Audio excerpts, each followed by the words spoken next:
tudo bem? Neste vídeo vamos tratar sobre a unidade zero. Conforme apresentado na organização dessa disciplina, nós introduzimos uma unidade denominada zero, que traz alguns modelos teóricos de referência que serão utilizados ao longo do desenvolvimento das nossas aulas. Então vamos conhecer esses modelos e como funcionam. Então vamos nos referir ao modelo praxeológico de representação semiótica desenvolvida por Duval e modelo praxeológico de gestão de tarefa proposta por Henriques e crivo geométrico proveniente também numa das teses desenvolvida pelo Henriques 2006. O modelo praxeológico institucional visado no processo de ensino e aprendizagem, seja na matemática ou em qualquer outro curso de exatas e tecnologias, por exemplo, ela é organizada em dois blocos. Mas isso é todo e qualquer objeto de saber. Esse bloco denominado logos, conhecimento, e praxis, prática, né? Conforme ilustrado nessa figura 1. Então nós temos o objeto do saber, ele se decompõe em dois blocos. Vou mostrar aqui, objeto do saber. Esse é o objeto, qualquer objeto institucional. Ele se decompõe em dois blocos, logos e praxis. Cada bloco, por sua vez, se decompõe em duas noções. Estas duas noções, denominadas teoria, tecnologia. A teoria é representada pela letra grega θ maiúsculo, a tecnologia pela letra grega θ minúsculo. E na praxis, nós temos a técnica, que é a maneira de realizar uma tarefa elaborada dentro desta teoria. Mas como funciona esse modelo? Tradicionalmente, esse modelo ela funciona da seguinte forma. Quando é dado considerado um objeto do saber, esse objeto é colocado em pauta, é apresentada as suas teorias. Dentro dessas teorias, desenvolvimento surge então o discurso racional, que é a tecnologia. Essa tecnologia vai nos permitir conhecer as definições, propriedades e todas as técnicas necessárias para posteriormente realizarmos as tarefas. Essas técnicas são então dentro dessa teoria. E tarefa. Tarefa é todo elemento construído dentro dessa teoria que a gente geralmente pensa em validar a teoria. Ou seja, estabelecer essa relação entre a teoria e a prática a partir de situações, problemas. Outro modelo é a partir exatamente dessas situações, problemas, ou exemplos, exercícios, como vocês queiram entender em relação às tarefas. E a partir disso, sempre que é dada uma tarefa, a gente procura, de certa maneira, saber como se faz. Esse como se faz, a maneira de realizar a tarefa, é exatamente a técnica. Essa técnica, por sua vez, deve ser justificada por discursos racionais, que é a tecnologia, que está dentro da teoria. Então, observem que no modelo nós temos um movimento de fora para dentro, como podem observar nessas setinhas, e, por outro lado, o movimento, a evolução do conhecimento de fora para dentro, observando esse movimento, essa dinâmica que a gente acabou de apresentar. Então, esses modelos, gente, todo e qualquer trabalho matemático, físico, químico, independentemente da área de conhecimento, esse movimento é fluente e a gente convive isso em todas as instituições, desde a educação básica ao ensino superior. Sociológico no ensino. Aí vai olhar agora o ensino híbrido, que estamos convivendo nesses tempos, né? E, consequentemente, ela funciona tanto no ensino presencial, como no ensino à distância, como no ensino híbrido. E aí, essas quatro noções vão constituir, então, uma praxeologia completa. As quatro noções que são teoria, técnica, tecnologia e teoria e tarefa vão constituir uma praxeologia completa, é por isso o termo modelo praxeológico, de práticas que se desenvolvem nas instituições. Olha só, nesse momento, nós podemos estar pensando, como pode funcionar esse modelo praxeológico no processo de ensino-aprendizagem? Seja híbrido, totalmente presencial ou totalmente à distância, ou essa mesclagem. E a gente pensar nesse momento, a gente diz então que num momento síncrono e assíncrono, nesse momento, o sujeito, enquanto elemento em processo de formação, estudante, ela vai trabalhar na leitura dos assuntos, dos tópicos propostos na disciplina, ter essa incumbência, essa responsabilidade, não só esperar o professor chegar na sala de aula, escrever e copiar.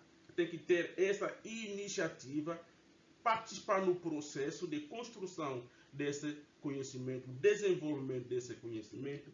E nesse momento, nós estamos imersos no bloco Logos, conhecer a teoria, os discursos racionais, as definições, propriedades. E esses elementos todos que constituem o objeto do saber, é fundamental nós termos essa relação. Ao pensarmos em como funciona, como aplicar esses conhecimentos, emergem situações como tarefas, problemas que possam ser elaboradas fortemente dentro da teoria enquanto objeto que constitui esses conceitos. Então, a gente vai olhar no momento praxis, nós temos as situações, uma tarefa, e essa tarefa é elaborada. Essa tarefa, você pode estar encontrando ela já uma tarefa proposta no livro didático, ou uma tarefa construída por você mesmo que está estudando a partir da teoria que foi desenvolvida. Uma vez elaborada uma tarefa, procura-se a maneira como fazer. Esta maneira de fazer tarefa, desenvolver tarefa, problemas, como queiram, são técnicas. Essa técnica tem que ser justificada pelo discurso racional dentro da teoria que estamos desenvolvendo. E esse trabalho no momento síncrono e síncrono e assíncrono, ou seja, pode ser, é por isso que estamos falando ensino híbrido, né? Pode ser estar juntamente com o professor, ou estudante com estudante, ou elementos, os próprios estudantes individualmente. Então, pode estar trabalhando dentro dessa teoria. Então, sempre quando a gente escolhe estar trabalhando numa disciplina, nessa disciplina, nós temos lá os objetos propostos. Então, nesses objetos propostos, há sempre essa organização, a parte teórica e a parte prática. Se vocês refletirem bem, conseguem ver realmente que esse modelo, ele abrange todo e qualquer objeto do saber. Então, o que acontece? Quando o professor ensina, geralmente o aluno pergunta: professor, pode dar um exemplo? Quando ele pede para está solicitando exemplo, ele está querendo que seja apresentada uma tarefa. E essa tarefa, por si só, não é suficiente sem ter uma forma de realizar uma técnica. E essa técnica tem que ser justificada pela tecnologia dentro da teoria em questão. Então, pessoal, esse é o modelo praxeológico, permite-nos fazer esse trabalho e a gente entender realmente como funcionam os conhecimentos. Além disso, a gente pode estar vendo, então, portanto, que na matemática, os objetos eles não são acessíveis, ao menos que seja por meio de suas representações. Ele está falando, então, da teoria do regime de representação semiótica elaborada e desenvolvida fluentemente pelo Raymond Duval. Um francês, está vivo, graças a Deus, e sempre contribuindo no processo de formação do recurso humano. Olha só, se nós estamos na sala de aula, nesse momento, e a gente pensar que, vamos fazer uma dinâmica. Nessa dinâmica, no seguinte sentido: um dos sujeitos, uma pessoa, o aluno, pensa em um objeto. Olha aqui, objeto pensado pelo sujeito 1.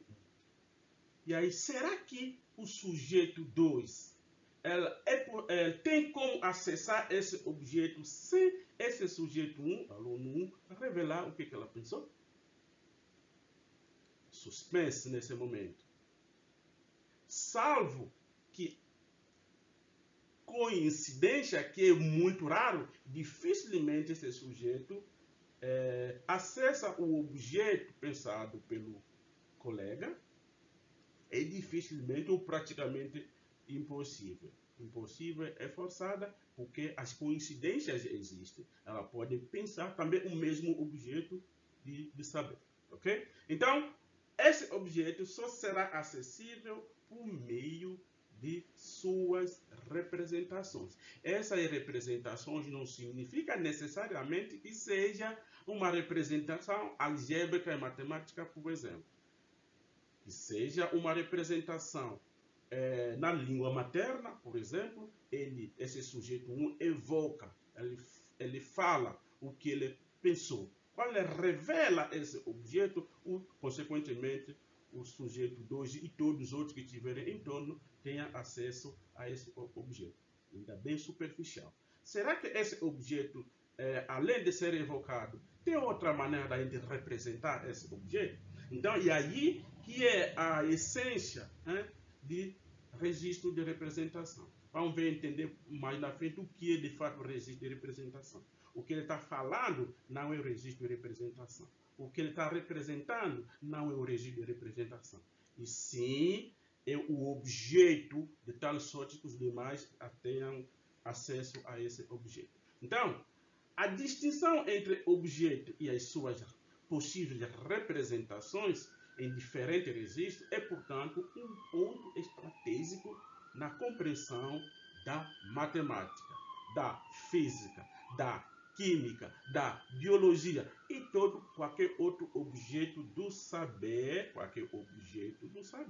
que for colocado em jogo nos diferentes é possível ser representado pelo menos em um registro. Então, as representações do mesmo objeto favorecem o acesso da sua estrutura, do seu conhecimento, cognição, conhecimento, e relativamente a esse objeto. Beleza? Pessoal?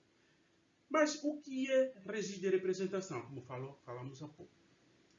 Um registro de representação é um sistema semiótico dotado de signos que permitem identificar uma representação de um objeto saber. Observa que é um sistema, né? É um sistema. O registro é um sistema. Ela vai permitir que a gente represente o objeto do saber nesse sistema. Então é importante a gente distinguir, conhecer bem o objeto e a maneira como ela é representada. E onde está sendo representada. No momento em que está representando e consegue representar o objeto, então estão mobilizando os signos e regras de conformidade de um dado sistema, de um dado registro de representação. Na matemática, existem vários registros de representação. A gente destaca com ênfase esses 4 registros. O registro da língua materna, registro é um sistema, né, dotado de signos. Registro de representação é um sistema dotado de signos. Temos esse sistema, mas quais são os signos que estão aqui dentro desse sistema da língua materna? O alfabeto, as letras, né, a regra de conformidade, para que uma dada ideia de sentido e seja compreendida pelo sujeito. Registro algébrico. No registro algébrico, um sistema também dotado de signos. Quais são os signos? Esses signos, vamos ver que ela é constituída de também letras, sinais de operação, organização dessas letras de tal forma que tenhamos uma expressão algébrica que seja acessível, compreensível a partir do objeto específico em jogo. Naquele momento estamos fazendo a representação.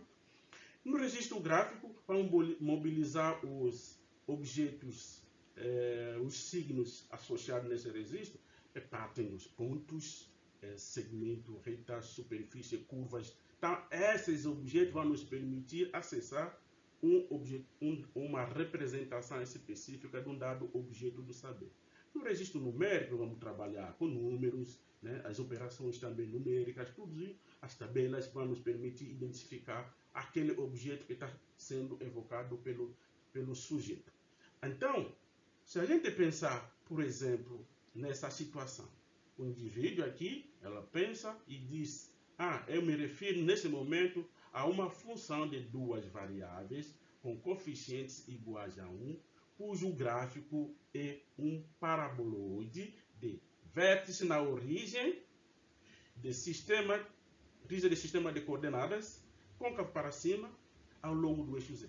Quando a gente lê essa ideia aqui, é um objeto, tem um objeto que está sendo exprimido, evocado por meio da língua materna. Qual é essa língua materna? Nesse momento estamos nos referindo da língua portuguesa. Se tivéssemos lá, em um momento estamos trabalhando dentro de uma comunidade que fala a língua inglesa, esse texto certamente na língua materna estaria escrita em inglês. Se for na francês, em francês, em japonês. A conversão ou a passagem dessa representação para uma representação correspondente no registro algébrico é que a gente vai denominar de conversão. Mas para isso é necessário que o que surgir aqui seja exatamente o que está sendo dito aqui, porque é o mesmo objeto que estamos nos referindo.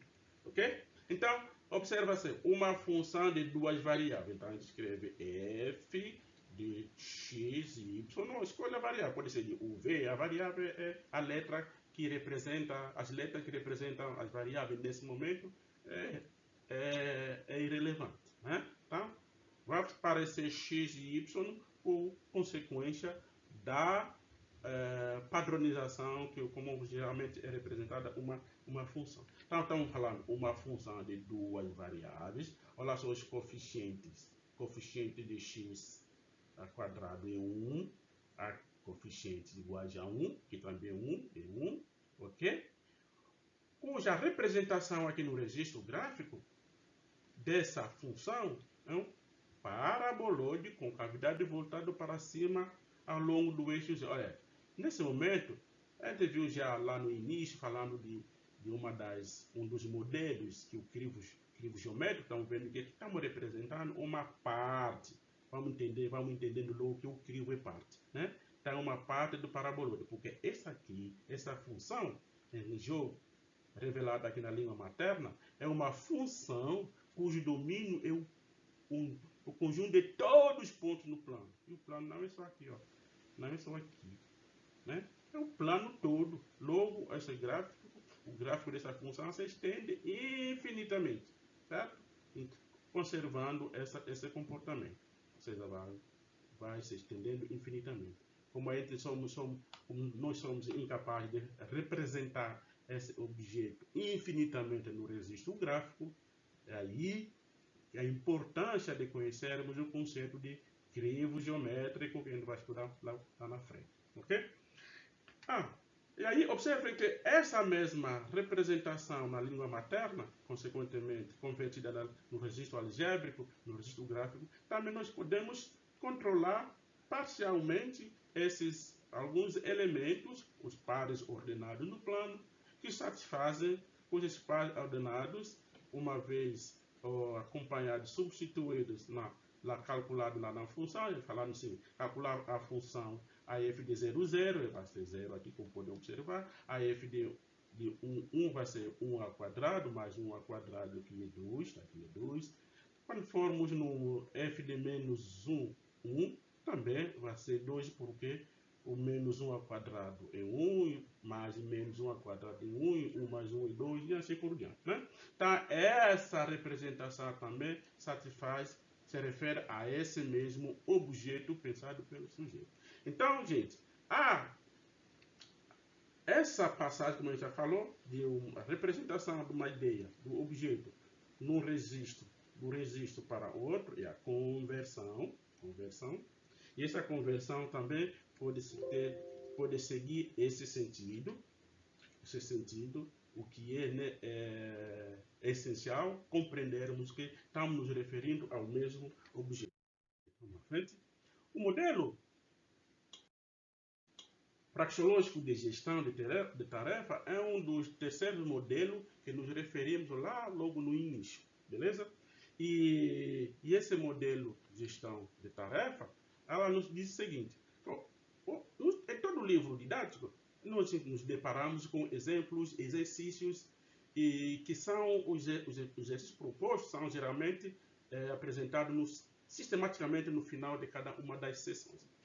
Os exemplos são intercalados dentro do bloco Logos, tá? Lá no bloco Logos, onde é apresentado o objeto, as definições, propriedades e os exemplos vão se intercalando. Então, ou seja, a teoria e a prática se intercalam ao longo do desenvolvimento de um dado objeto do saber, beleza? Então, esses exemplos, ou exercícios de tarefa, que são constituídos da pressão apresentada nos livros didáticos, elas podem ser reescritas de tal forma que elas sejam imersas no modelo que é denominado modelo praxeológico de gestão de tarefas, ou seja, gerenciar as tarefas. Quando vai gerenciar essas tarefas, você tem os conceitos elementares, os conceitos inerentes, ela vai permitir a gente elaborar tantas tarefas quanto quisermos dentro desse modelo. Então, a gente vai encontrar o modelo praxeológico de gestão de tarefas é um exemplar para a elaboração de tarefas que devem iniciar com um gênero. O que é esse gênero? É um verbo no infinitivo, no contexto praxeológico que a gente acabou de ver, no modelo praxeológico que a gente acabou de ver. Esses elementos seguidos de um complemento fixo, de um sistema de variáveis didáticas. Então, vamos ver que essas variáveis didáticas vão nos permitir também elaborar as demais situações dentro da mesma teoria. É bem importante seguirmos e compreendermos o que está sendo dito aqui. Então, nós vamos acompanhar aqui o gerador de tarefa, como a gente já falou, temos o verbo de ação, complemento fixo e variáveis didáticas. O modelo que a gente vai colocar está na descrição de cada um desses elementos, GT, gerador de tarefa, esse gerador de tarefa, que esse vai ser, como vamos poder ver aqui no exemplar, o complemento fixo e variável didática, essa é uma descrição desse modelo aqui. E aqui nós temos o exemplar. Esse exemplar é praticamente ela que é colocado em ação, né? As situações são elaboradas considerando esse exemplar. E aí temos o gerador de tarefa e as tarefas que estão sendo geradas dentro desse gerador, observando essas informações dadas nesse modelo. Então, você vai encontrar também esse modelo, tem esse livro aqui de referência, tem mais elementos que você pode estar estudando nele. Então, vamos aplicar esse modelo praxeológico para compreendermos o conceito de crivo, que é o quarto modelo teórico de referência. Esses modelos todos serão utilizados ao longo do trabalho. Observa que lá no modelo praxeológico de gestão de tarefa a gente extraiu o exemplar. E nesse exemplar dele, nós vamos considerar, na situação aqui em jogo, vamos considerar as funções f e g. Essas funções são dadas dessa forma. F de x e y é igual a 4 menos y ao quadrado. Então, essa é a lei de formação dessa função. A outra função g, a sua lei de formação é x ao quadrado mais y ao quadrado. Então, quando falamos lá no modelo praxeológico, informações I1, I2, I3, e assim por diante, aqui essas informações I1, I2 e tal, nós temos duas informações fundamentais. Então, aqui, ó, F1, F e G. A partir dessas informações que estão no gerador, aí nós vamos poder elaborar tantas tarefas que a gente quiser. Aqui temos duas tarefas. Uma delas é representar cada uma dessa função no registro gráfico. Observa que é representar cada uma dessas no registro gráfico. Se a gente olhar essa função G, ela é praticamente não. É a mesma que a gente acabou de ver lá quando o sujeito fez a descrição de uma função cuja a representação no registro gráfico é exatamente o parabolóide. E aí nós tínhamos lá uma parte desse parabolóide que eu crivo. Então, essa representação dessa aqui, pelo menos, já vimos. E agora essa aqui. Vamos ver que também essa a representação dessa função do registro gráfico. Vamos ter aqui uma superfície cilíndrica. Quando a gente fizer a relação entre a função e a equação. E a outra é fornecer o espaço tridimensional delimitado pelos crivos restritos de gráfico de funções. Esse conceito de crivo restrito, então, vai aparecer também lá na frente, para a gente entender o que é crivo restrito. Ok? Então, dessas duas funções. Essa ideia aqui é o espaço finito. Então, o espaço finito é delimitado pelas partes dos gráficos dessas funções, estamos dizendo um espaço tridimensional. Esse espaço tridimensional é o sólido denso, certo?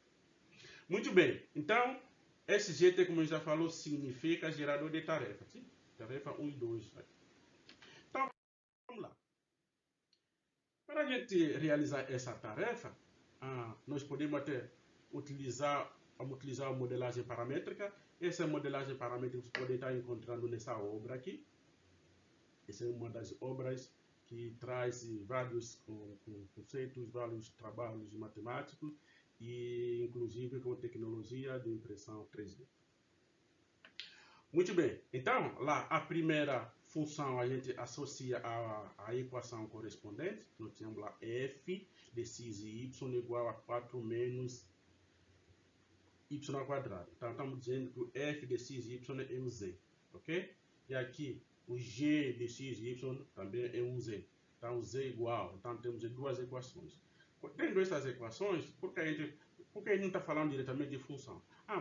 A ideia é a gente parametrizar as superfícies. Para a parametrização da superfície, a gente recorre às equações daquela superfície. E por isso a gente faz a relação entre a função e a equação correspondente. E aí, nós vamos aqui parametrizar essa superfície. A gente está dizendo que o x é uma variável u, o y é uma variável v. Então, se o x é o y é v, então quem vai ser o z? O z é 4 menos y, que é v. Então, o z é 4 menos o v. E depois a gente faz o mesmo trabalho aqui para a segunda equação. Observem que tanto aqui quanto aqui embaixo,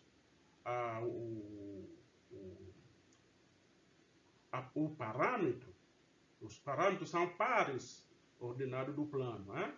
Subconjunto do plano. E aqui também. E aí temos o u, x igual a u, o y igual a v. Então, z é u ao quadrado mais v ao quadrado, ok? Porque o x é u e o y é v. Então, representamos essa equação assim parametrizada dessa forma. E aí, a gente vai utilizar agora esse ambiente computacional, que é esse ambiente computacional que é lá é MEPO. O que é que ele faz? A partir disso aí, essa parametrização lá naquele ambiente, ela vai ser representada dessa forma, né? U, V, 4 menos V ao quadrado. Tá aqui, U, V, U ao quadrado mais V ao quadrado. Então, a gente implementa, quando a gente vai implementar nesse ambiente, a gente vê essa implementação, ou seja, entrar com essas expressões nesse ambiente computacional. Aí temos o plot, utiliza essa parametrização e a gente escolhe um intervalo aqui, de preferência por simetria.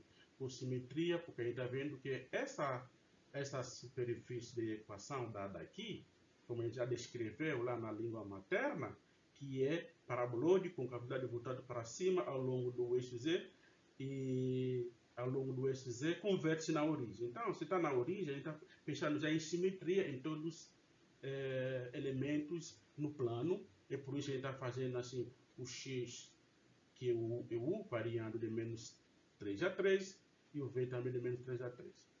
Com cuidado para controlar a maneira como as duas superfícies vão se interagir lá no espaço, e a gente ter exatamente esse espaço finito, que é o sólido. Pronto, idem para a segunda superfície. E aí, quando a gente representa isso no registro gráfico, então, como a gente já tinha falado, que é parábola de concavidade voltada para cima, que é essa aqui de baixo, né? A segunda, e aqui a superfície cilíndrica. Opa, cilíndrica? Mas eu estou vendo uma superfície cilíndrica. É cilíndrica, gente, né? Lá em geometria analítica, tá bom?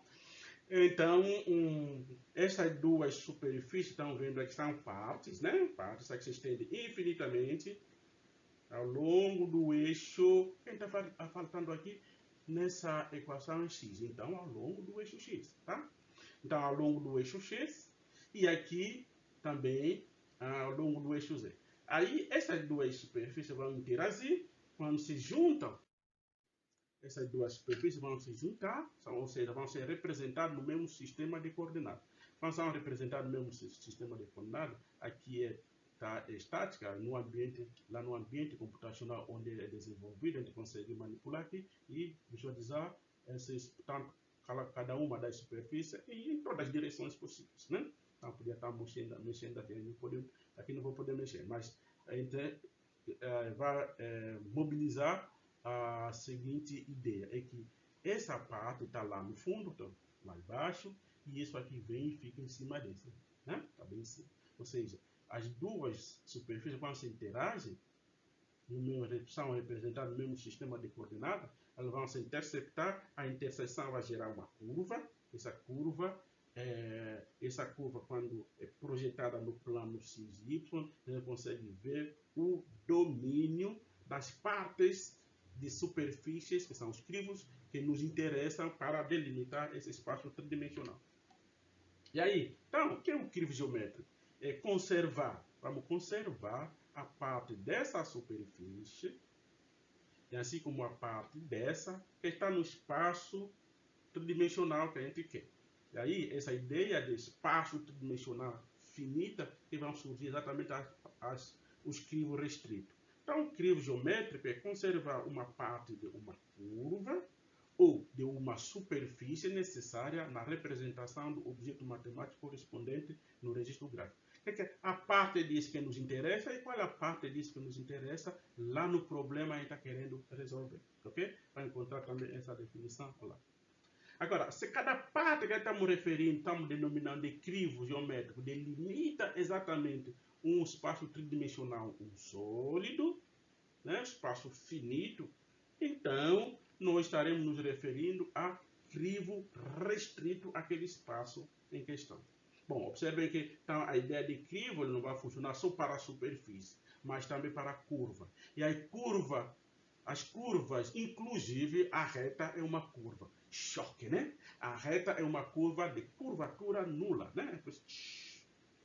Bonitinho, né? Então, crivo restrito é a parte da superfície restrita ao contorno do sólido em questão. Agora, esse conceito, como a gente já falou, também vale para curvas.